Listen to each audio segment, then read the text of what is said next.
Hello everyone. I wanted to address some of the questions on the midterm that were problematic for people. As you will notice, the questions themselves may be a little different, but how to solve them will be similar to what you needed to be able to do on the midterm, or if this is a future class, it can help you review for the midterm. And so without further ado, the first question is, since the rate of heat transfer by conduction is proportional to the temperature, what percentage savings in your heating bill would be expected if you turn the thermostat down from 75 degrees Fahrenheit to 65 degrees Fahrenheit when the outside temperature is 25 degrees Fahrenheit? So the first sentence is actually telling you how to solve this problem. You are not comparing, well, you are comparing 75 from 65, but the number of temperature changed, so your T change, right, temperature change, is between 75 degrees Fahrenheit minus 25 degrees, so your indoor temperature versus your outdoor temperature, which 75 minus 25 is 50 degrees change in temperature.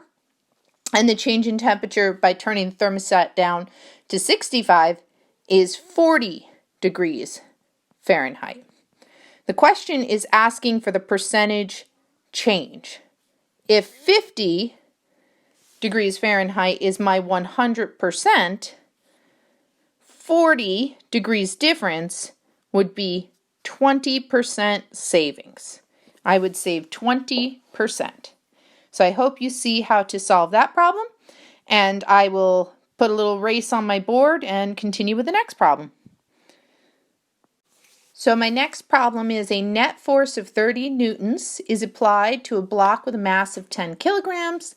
The force that must be applied to a block with a mass of 5 kilograms to equal the same acceleration.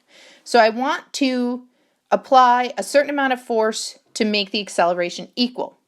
To do this problem, I'm going to solve for acceleration in the 30 newtons, so my 30 force on my 10 kilogram block.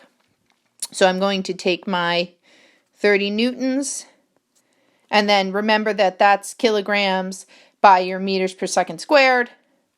I will divide that by 10, or my 30. I didn't put a 0. Sorry.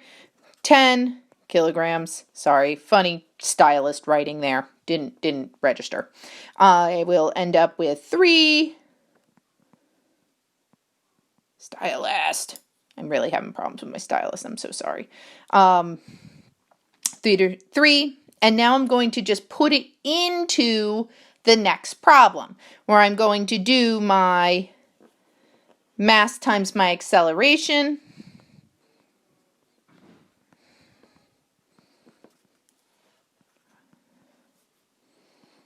And I will end up with my answer of 15 newtons. So I just want to show you how to do that one, and we'll start working on the tea kettle next. All right, so for the next problem, I have takes an electric tea kettle with 20 degrees Celsius water, so that's the temperature of the water that I'm putting in it, 5 minutes to reach boiling to 100 degrees Celsius, because that is the temperature of boiling. How long will it take for all the water to boil away, assuming the same rate?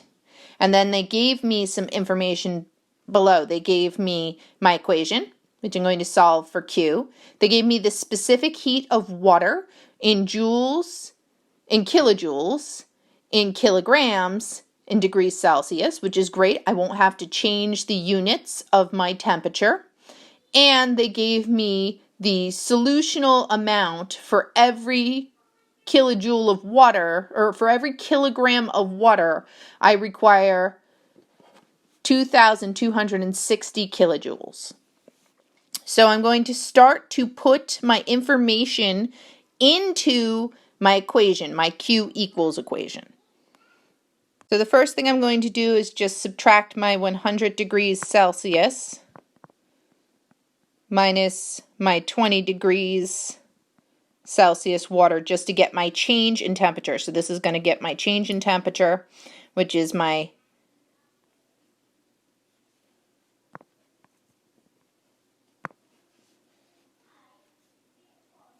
80 degrees Celsius, and now I can just plug things into my equation.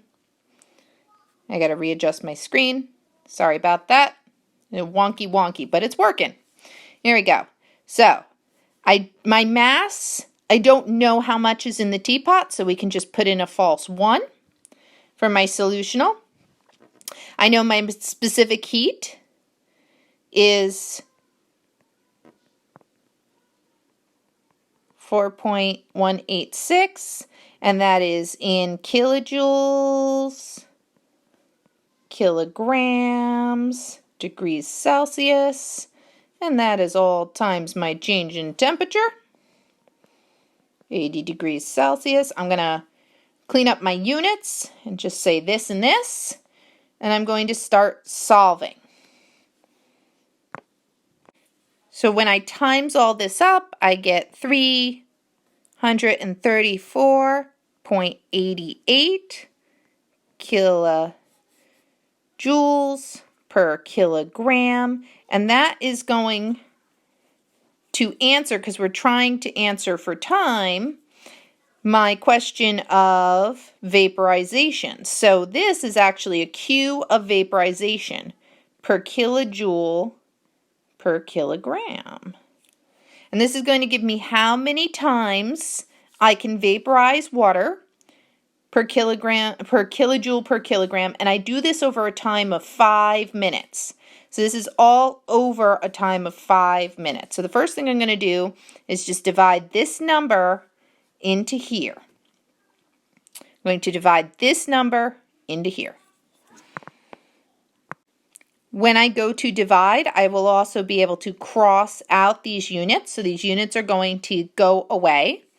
And my answer that I get, I'm going to make some space for myself. The answer that I get when I do this is 6.7486. So I'm going to round up to 9. And then this takes 5 minutes for boiling. So I'm going to times this by 5 minutes. Now notice I am unitless over here, and this one I have a unit, so my answer is going to be in minutes. And I get 33.743 minutes. So I get 33 minutes and 0.743 seconds as my answer. All right, for the sake of YouTube getting mad at me for making videos that are too long, I'm going to do the next 2 questions that I have as samples on a second video.